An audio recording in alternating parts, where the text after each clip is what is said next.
दोस्तों मेडको केयर के एक नए वीडियो में आपका बहुत ही स्वागत और बहुत ही वेलकम है।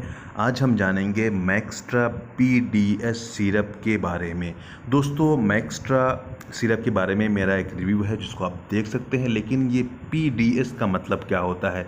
आपने बहुत सारे सिरप पे देखा होगा कि उसमें P लिखा रहता है, जैसे ज़ीरोडॉल P या P250 सिरप। इसी तरीके से बहुत सारे आपको कंपोजिशन आपको मार्केट में मिलते हैं, तो आपको ये समझना ज़रूरी है कि इसमें एक्स्ट्रा कोई चीज़ ज़रूर डाली गई है। तो आप इसका कंपोजिशन देखिए, जो आपको राइट साइड में देख सकते हैं कि ईच 5 ml कंटेन, यानी कि शीशे पे भी लिखा हुआ है लेकिन वो थोड़ा सा दूसरे स्टाइल में है, आपको पढ़ने में दिक्कत होगी। तो आप सीधे राइट साइड में each 5 ml contain paracetamol 250 mg, इसी तरीके से फिनाइलफ्रीन हाइड्रोक्लोराइड 5 mg, इसी तरीके से क्लोरफेनामाइन मैलिएट 2 mg।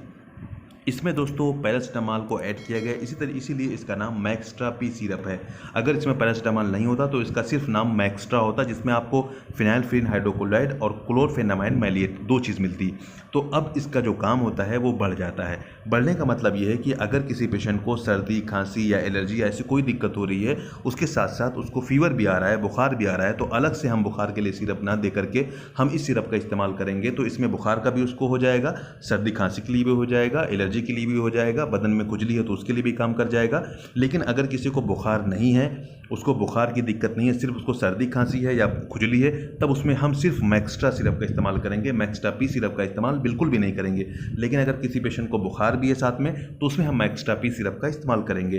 तो अब आपको ये समझना है कि इसके 5 ml में 250 mg पैरासीटामॉल है। तो अगर आपको किसी बड़े में देना है, एडल्ट में देना है, यानी कि 13 साल 14 साल से ऊपर के बच्चे में देना है, या 20 साल तक किसी को देना है, तो आप 10 ml से लेके 12 ml तक, 13 ml तक आप दे सकते हैं। क्योंकि अगर आप 10 ml देंगे तो 500 mg पैरासीटामॉल जाएगा, जो कि सफिशिएंट हो जाएगा एक तकरीबन 40 किलो के पेशेंट के लिए। अगर किसी पेशेंट का वजन 60 किलो है, आपके पास टैबलेट फॉर्म में दवा मौजूद नहीं है, आपको यही देना है, तो आप 15 ml इसका दे सकते हैं। इसी तरीके से अगर किसी बच्चे को देना है तो बच्चे में देखिए पैरासीटामॉल जो चलता है वो 15 मिलीग्राम पर kg पर डोज के हिसाब से चलता है, तो उस हिसाब से आप दे सकते हैं, इसका कोई दिक्कत नहीं है।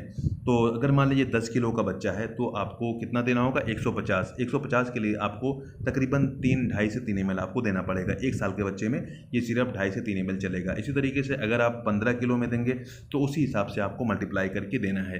दोस्तों ये रहा इसका सही डोज। अगर हम साइड इफेक्ट के बारे में बात कर लें तो पैरासीटामॉल होने की वजह से लीवर पे इसका असर हो सकता है, लीवर में प्रॉब्लम हो सकती है। इसी तरीके से और दूसरी दवाएं होने की वजह से बच्चे को नींद आ सकती है, कमजोरी हो सकती है, सुस्ती हो सकती है, ड्राउजनेस हो सकता है। दोस्तों बच्चे को सुस्ती या नींद आना तो एक डोज के बाद ही होगा, उससे कोई प्रॉब्लम भी नहीं है। और लीवर पे जो मैंने कहा असर करेगा, वो अगर आप ओवर डोज करेंगे, जितना डोज है उतना नहीं देंगे, उससे ज़्यादा डोज देंगे या बहुत दिनों तक इस्तेमाल करेंगे तो लीवर पे असर हो सकता है।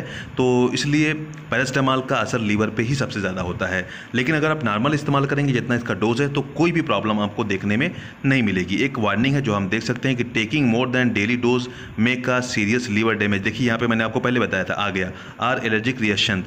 तो अगर आप ज़्यादा डोज लेंगे तो आपको लीवर डैमेज हो सकता है, एलर्जिक रिएक्शन हो सकता है, जो मैंने आपको पहले बताया। तो आप इसको नॉर्मल डोज में इस्तेमाल करें, ज़्यादा डोज ना करें, जैसे मैंने आपको बताया। और इसके इस्तेमाल से पहले अपने जो भी आपका करीबी डॉक्टर से ज़रूर कंसल्ट कर लें। मैं ये बात इसलिए कहता हूँ क्योंकि वो देखने के बाद डिसाइड करेगा कि आपको कितना डोज देना है, आपको इस सिरप की ज़रूरत है या नहीं है। अगर आप इस सिरप को ले आते हैं, उसके बाद आप इस वीडियो को देखते हैं, तो आप इस सिरप को लेने में कभी भी गलती नहीं करेंगे।